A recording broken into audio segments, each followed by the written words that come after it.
A continuación, Medicina Ecológica.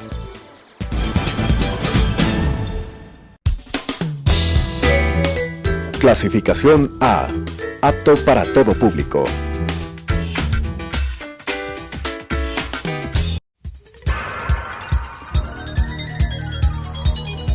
Las opiniones vertidas en este espacio por la producción y dirección del programa son de exclusiva responsabilidad de sus autores y de quienes intervienen en ellos.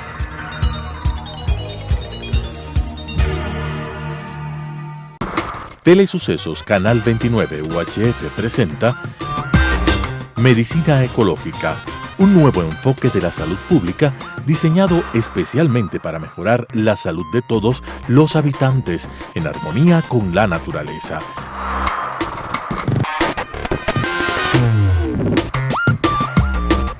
Con la conducción del Dr. Walter Mena Ordóñez.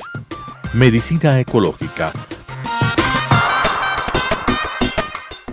Amigos televidentes, es una enorme satisfacción continuar con nuestro programa Medicina Ecológica hacia un nuevo enfoque de la salud pública. En esta oportunidad tenemos el honor de estar acompañados de Simón Espinosa, para todos conocido por su sabiduría, por su talento, por su honestidad intelectual, no de momentos, sino de toda una vida, de toda la vida. Hemos preparado un documento con Simón que titula Principios que deberían observar las personas que desean integrarse a un partido o movimiento político extensivo para quienes desean integrarse o conformar una organización de la sociedad civil para forjar un país de bienestar con honestidad. Y hay un subtítulo muy sugestivo: borrador para un amigable, para conversarlo amigablemente con un amigo como es Simón Espinosa en Telesucesos. Dicho esto, tenemos 10 puntos que los vamos a conversar amigablemente con Simón, ¿no es cierto? El primero está relacionado con la filosofía y valores desde la antigüedad hasta la posmodernidad. Por favor. Gracias, Walter. Simón. Y gracias, amigos televidentes. Voy yo a leer el primer punto. 1. Filosofía y valores desde la antigüedad hasta la posmodernidad. No te preocupes por lo que no puedes controlar. Las cosas que sí puedes controlar, conviértelas en responsabilidad social. Ejemplo, participar en un frente ciudadano para colaborar en la solución de los problemas que tiene el país. Aprende a controlar tus emociones. Es la mejor forma de ejercitar el cerebro para reflexionar. Ejemplo, la ira trastorna el cerebro y te impide pensar. No malgastes tu tiempo en cosas inútiles.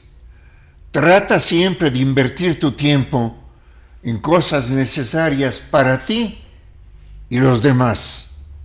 Ejemplo, no malgastes tu tiempo en injuriar a tus adversarios. Enséñales más bien a respetar la opinión ajena.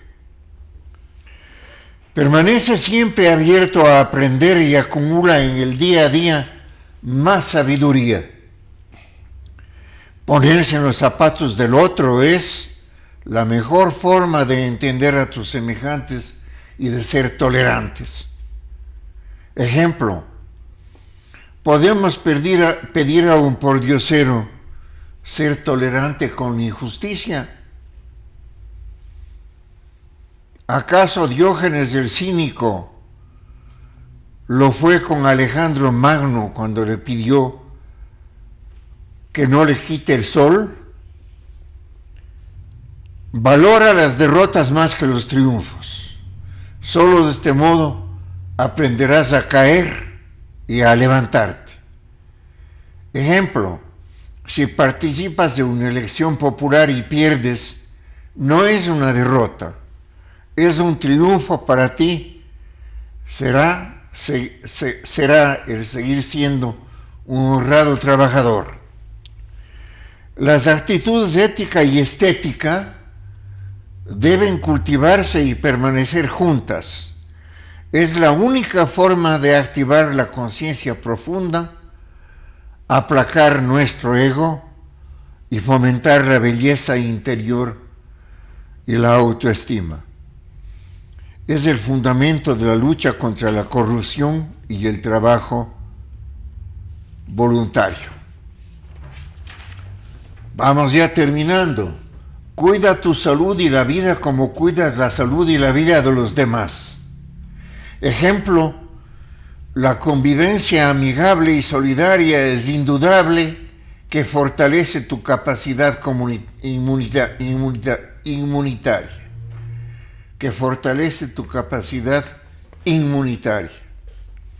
En fin, la última, aprende siempre a vivir y a morir con dignidad. Por las cosas que nos ocurren a los seres humanos, tal parece que mientras transitamos por la vida, aprendemos fundamentalmente dos cosas. Por momentos, a ser felices y en forma continua, a morir con dignidad. Mi querido Walter, oímos tu comentario. Yo quisiera comentar, Simón, en torno a las personas que están detrás de estos pensamientos. Y yo creo, un poco pensando en forma quizás arrogante, hacer una síntesis de toda la filosofía, desde la antigüedad hasta la posmodernidad. Y ahí los filósofos, fundamentalmente estoicos, Epicteto, Séneca, Marco Aurelio, y luego ya acercándonos a nuestros tiempos, Federico Nietzsche, cuando nos invita a ser nuevos seres humanos, tener la voluntad de vivir con dignidad,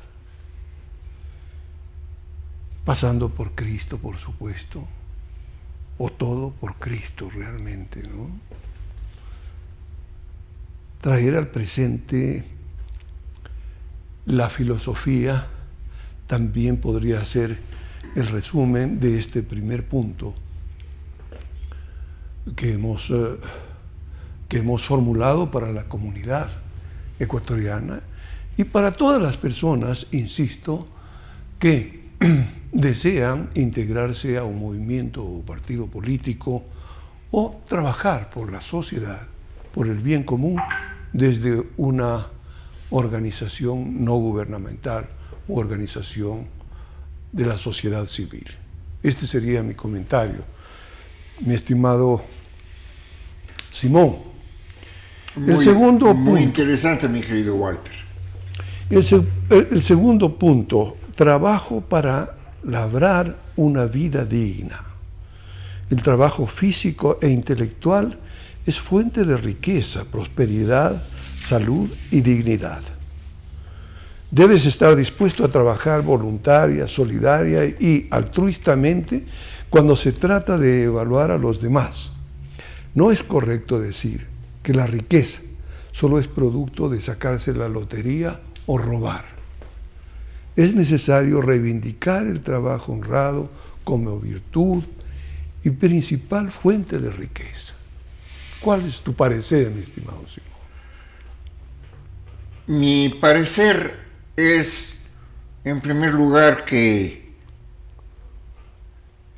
para asimilar bien estos puntos de reflexión, tal vez sea bueno tener un método diario de decir, bueno, antes de acostarme, voy a leer un punto y voy a reflexionar en ese punto y luego lo voy a aplicar a mi vida. Pero ahora ya yendo al punto del trabajo para labrar una vida digna. Realmente la vida vale la pena vivirse cuando es una vida meditada y consciente, es decir, una vida profunda y digna, cuando respetamos lo que somos. Somos seres en sociedad y por lo tanto la dignidad es nuestra y es la de los demás. Y porque tú y yo, usted y ustedes, nosotros, nosotras, somos dignos, tenemos que proceder como tales. Y un aspecto fundamental del trabajo, un aspecto fundamental de esta dignidad es el trabajo. El ocioso nunca ha sido bien visto. El ladrón nunca ha sido bien visto. El que se arrima y aprovecha de los demás nunca ha sido bien visto. En cambio, el trabajador es respetado. Hay un día del trabajo, un día mundial del trabajador obrero y sindicalizado. ¿Qué sería de nuestra vida, queridos amigos, sin tener un trabajo? Primero, no podríamos vivir, tendríamos únicamente que depender de los demás. El trabajo es la mejor terapia mental. Cuando se trabaja bien en cualquier cosa, sea un trabajo manual, sea un trabajo intelectual, el tiempo vuela. Y el que el tiempo vuela es bueno porque nos libra de la preocupación que siempre nos ronda, la enfermedad, la muerte, y en algunos casos en que fisiológicamente no estamos bien, la angustia, la ansiedad. Entonces, el trabajo es virtud, virtud fundamental, además que siendo miembros de la sociedad y siendo ciudadanos de un Estado, tenemos la obligación de hacer algo por los demás, y esa obligación pasa siempre por un trabajo a favor del otro, un trabajo para financiar el Estado con el fruto del dinero de nuestro trabajo. Honradamente. Pasemos al tercer punto, la política y lo político. La política y lo político. Voy a leer. La política es una decisión personal que tiene como objetivo captar el poder para servir a los demás. Para servir a los demás. Esto es la política. Lo político es la actitud permanente para trabajar por el bien común. Lo primero, es decir, la política tiene que ver con ganar una elección y ser representante de un conglomerado social. Lo segundo, esto es lo político, en cambio, tiene que ver con la participación altruista para beneficiar a la comunidad, independientemente de ostentar una representación política. Así pues, la democracia es el gobierno del pueblo, por el pueblo y para el pueblo. La dictadura es la negación de la democracia. En los extremos ideológicos radica la perversidad. En los extremos ideológicos radica la perversidad. Buscar el justo medio debe ser el objetivo de toda nuestra vida como personas y como sociedad.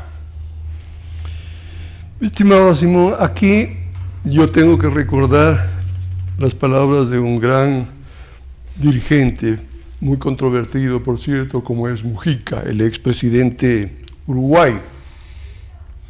Él dice, la política es para servir a los demás, no para enriquecerse. Y añade una cosa bien importante, los que no tengan presente este concepto, sencillamente tienen que irse a otra parte, pues. Hay que ahuyentarlos, dice.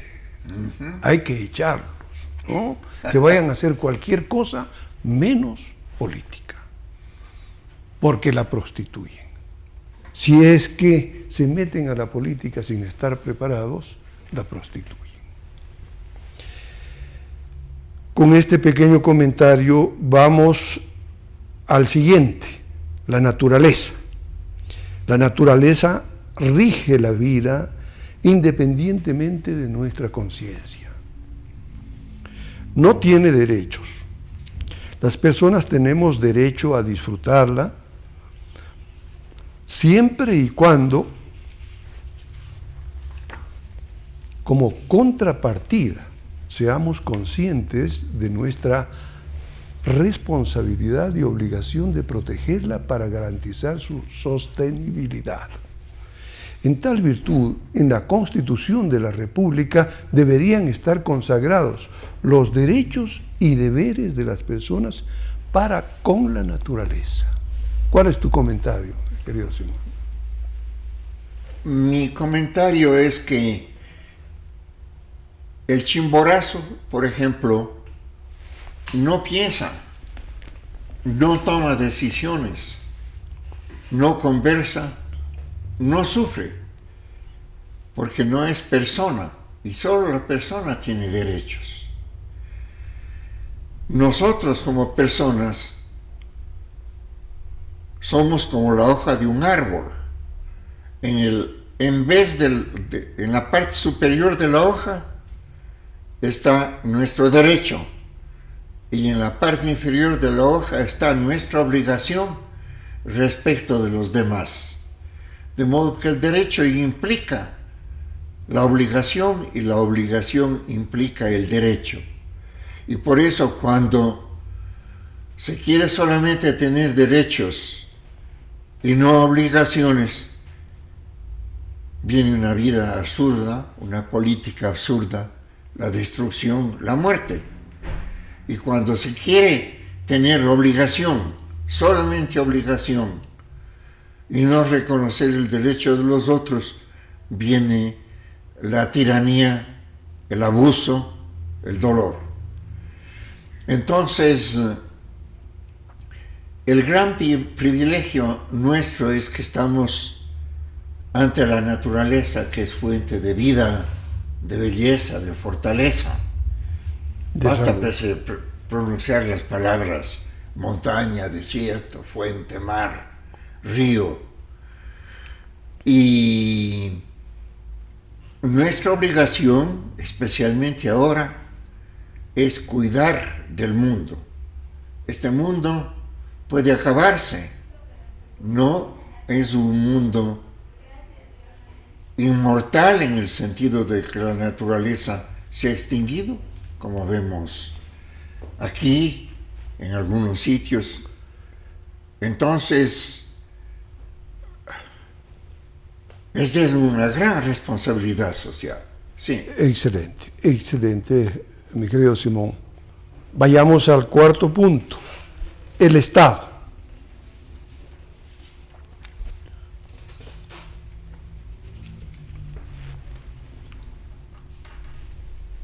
¿El cuarto punto es la naturaleza o el Estado? El Estado. El Estado, perdón. El Estado. El Estado es un constructo social, una construcción social que siempre debe estar al servicio de la comunidad para garantizar sus derechos y servicios básicos. Agua potable, electricidad, alcantarillado, comunicación, educación, salud y seguridad. Frente a las prestaciones del Estado, deberán existir contraprestaciones, es decir, obligaciones, para que estos derechos tengan real vigencia. como pagar impuestos diferenciados según el nivel de ingresos y patrimonio, es de hecho la base del financiamiento estatal. Frente a esto, claro, y en nuestro país, mi querido Simón, debemos acordarnos de un señor que llegó a ser presidente de la República, estuvo durante 10 años y se convirtió en el dios sol, ¿no?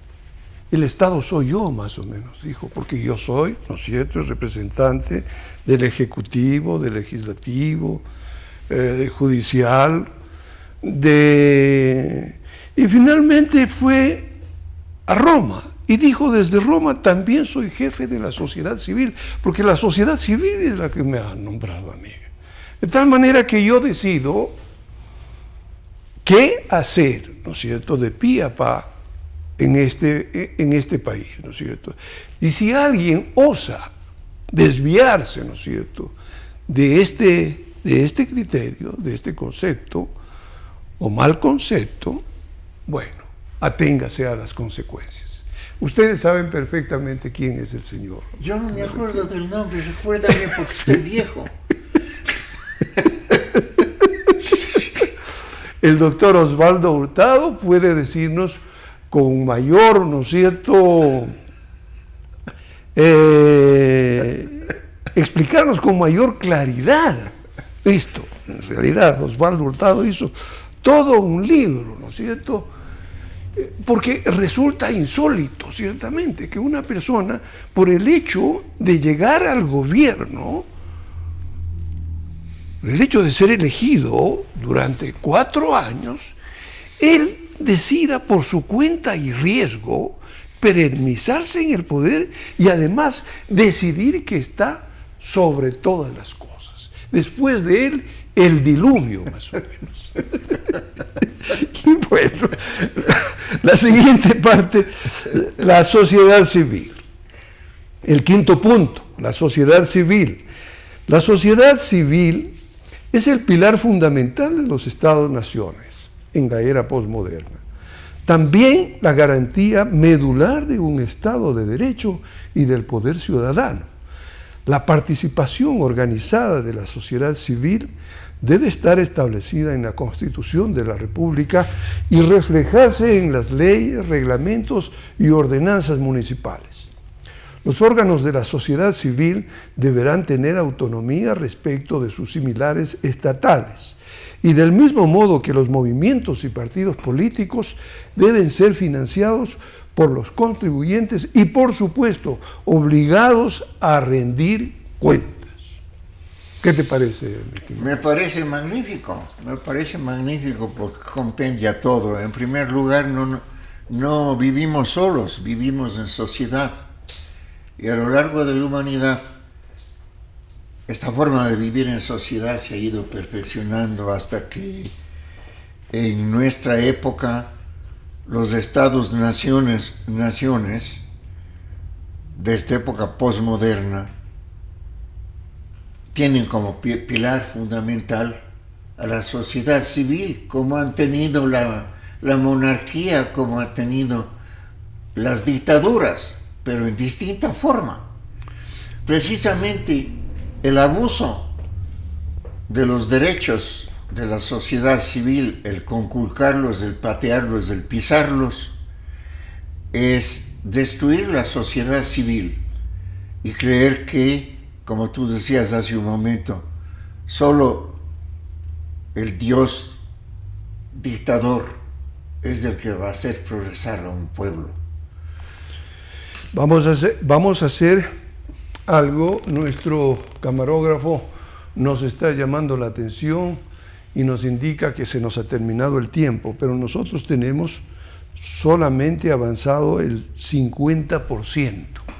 Pero vamos a hacer una cosa que seguramente nos la va a aceptar nuestro amigo camarógrafo. El quinto punto comentado por Simón es la sociedad civil. Los siguientes puntos se refieren a la empresa privada, la propiedad privada, la trilogía de la gobernabilidad, libertad de pensamiento y expresión, educación y capacitación, y finalmente salud y bienestar individual y colectiva. Los 5 puntos restantes, entonces, los vamos a hacer en un programa que va a ir a continuación de este primero, y seguramente ustedes lo van a ver en 2 semanas seguidas, continuas. De tal manera que con esto les pedimos a ustedes disculpas porque no cronometramos adecuadamente el tiempo y lo vamos a dejar hasta aquí, hasta el 5.º punto que ha comentado Simón sobre sociedad civil. Les agradecemos enormemente por su atención y hasta el próximo programa. Muchas gracias. Las opiniones vertidas en este espacio por la producción y dirección del programa son de exclusiva responsabilidad de sus autores y de quienes intervienen en ellos.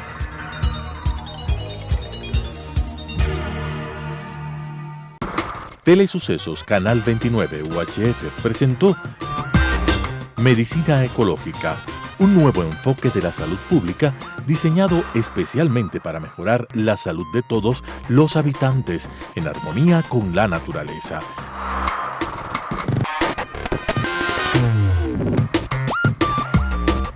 Con la conducción del Dr. Walter Mena Ordóñez. Medicina Ecológica,